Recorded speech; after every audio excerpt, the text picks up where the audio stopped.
Today's story is called Rumpy Crumpy Stinky Pin. There was once a country where everyone had silly names. They were called Mrs. Mousedropping or Rolling Camel Belly, and they called their children Little Custard Lump or Teeny Tiny Toenail Clipping. But the person with the silliest name of all was the king himself, and he was very proud of it. His full title was His Royal Niceness Marvin Eggbeard Pyjama Dance Bird Whistle Gormangeet Bobberjob Knee Pickle Bird Glub Glub Globbin Blobbin Won't Paint Your Mother Green Junior the Third, which is a pretty good name for a king. Now in this country lived a miller by the name of Eyebrow Snail Socks. Eyebrow had a beautiful daughter he was always boasting about. Not only is she beautiful, he would say, but she is clever too. My daughter can do anything. Why, I bet she could make string vests out of spaghetti. Don't be silly, Daddy, the girl would say, and everyone who knew old Eyebrow only laughed. But one day the king, whose name I've mentioned, heard of Eyebrow's idle boasts. Send your daughter to me, he ordered. Let's see how clever she really is. The miller was very frightened, and his daughter began to shake and weep into her apron, but the king's order had to be obeyed. Before she left, Eyebrow promised his daughter anything she wanted to make up for the trouble his boasting had caused.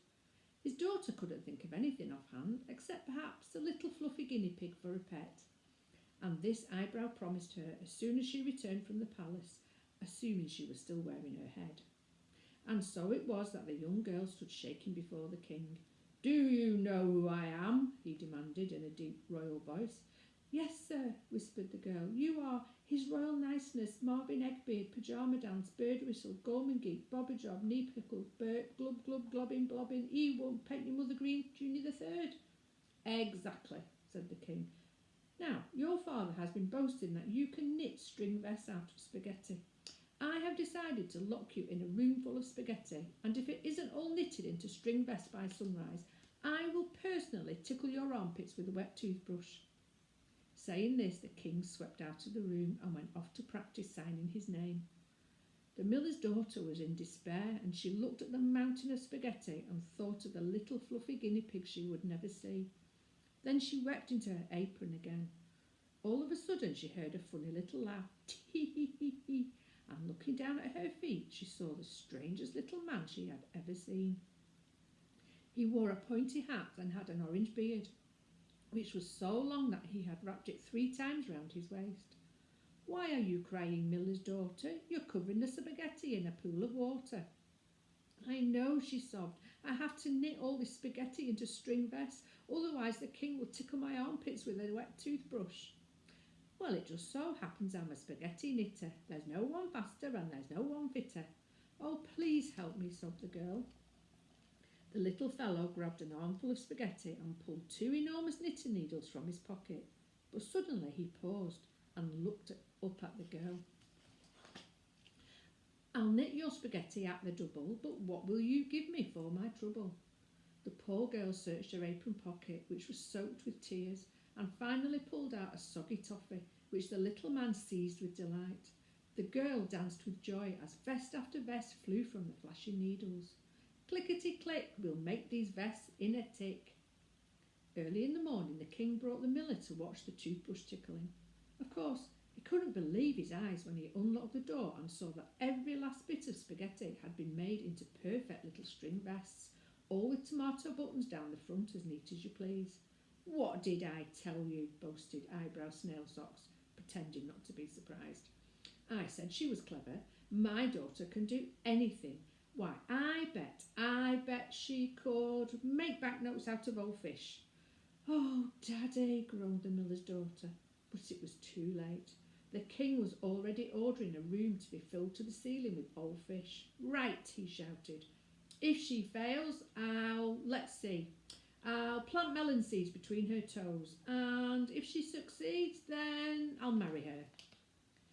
Well, the miller's daughter didn't much fancy having melon seeds planted between her toes, but on the other hand, she didn't like the idea of being married to the king either, especially if she was going to be called Her Royal Niceness Marvin Eggbeard Pyjama Dance Bird Whistle Gormangeet Bobberjob, etc., etc. As soon as she was alone with a mountain of fish, she began to weep into her apron. Surely no one could make banknotes out of old fish. Now she was sure she would never have the fluffy guinea pig her father had promised her. Suddenly the room was filled with strange laughter. Tee hee hee hee, why are you crying, miller's daughter? You're covering the fish in pools of water. And the little man stood before her again, singing in his squeaky voice. The girl told the little man about her father's boasting and the king's orders that she should make banknotes out of old fish. She was just getting to the bit about the melon seeds when the little man pulled a printing press from his pocket and began throwing fish in one end and pulling crisp new banknotes from the other, singing as he worked. Haddock, salmon, trout and plaice, blow your nose and wipe your face. I'll make your banknotes at the double. What will you give me for my trouble? Anything, anything, promised the poor girl, frantically searching her apron pockets. But alas, there was nothing there. Miller's daughter, you're in my debt. You must promise me your very first pet. The girl gladly agreed, and by sunrise not one minnow remained. The room was stacked to the ceiling with neatly folded, slightly smelly banknotes. Let's marry immediately, shouted the king, throwing open the door. Eyebrow jumped up and down with delight. You see, he yelled, I told you she was clever. This girl can do anything. Why, I bet. But the miller's daughter was gone, down the stairs and out of the place. Later, as he walked home, the miller began to feel very sorry about all the porcupines he had been telling and all the trouble he had caused. So remembering his promise, he called in at a pet shop and bought his daughter the cutest, fluffiest little guinea pig he could find. The girl was delighted and soon forgot about the horrid king and the strange little man. But that night, as she lay in bed listening to her new pet running round and round on his squeaky wheel, she heard someone laughing outside her door. Now don't forget, we made a bet. I've done my work. I want my pet. The girl didn't wear her apron in bed, so she wept into her pyjamas instead. Don't take my guinea pig, she pleaded. The little man felt sorry for her and said, OK, kid, we'll play a game. I'll give you 2 days to guess my name. In a flash, he was gone. The girl lay awake for the rest of the night, thinking of likely names for him. The next evening, the little man returned. Miller's daughter, I must confess, if I gave you forever, you still wouldn't guess. But the plucky girl was determined to try. Is it scrambled egg foot? She asked. But the little man only laughed, and stroked his long orange beard. Is it plum lemon mousse carpet ears? She asked hopefully. The little man laughed even more.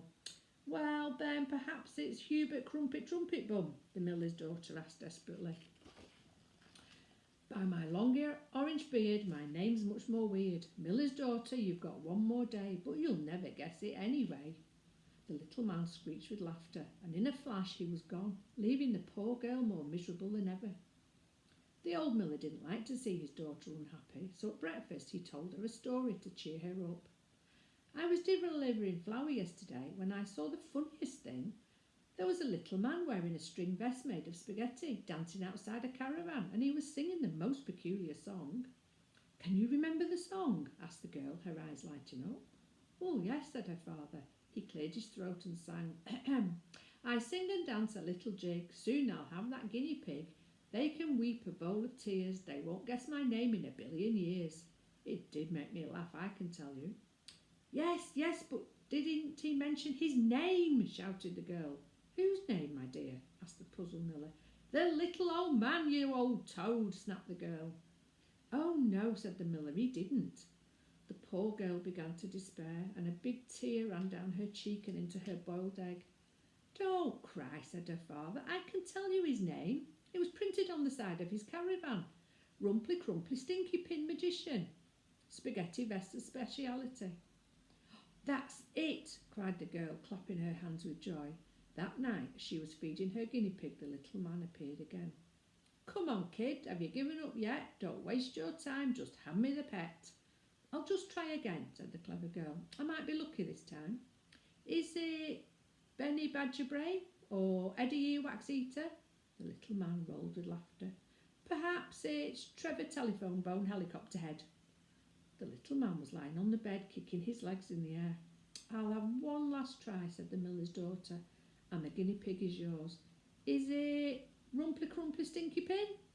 The little man almost choked with rage and vanished in a clap of thunder, filling the air with a strange smell of burning spaghetti and old fish.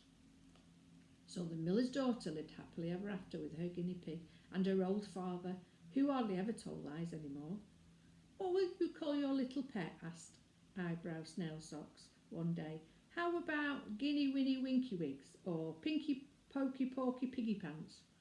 "Oh, no, Daddy," said the girl. "I think I'll just call him Fred." "That is a very silly name," said Eyebrow Snail Socks.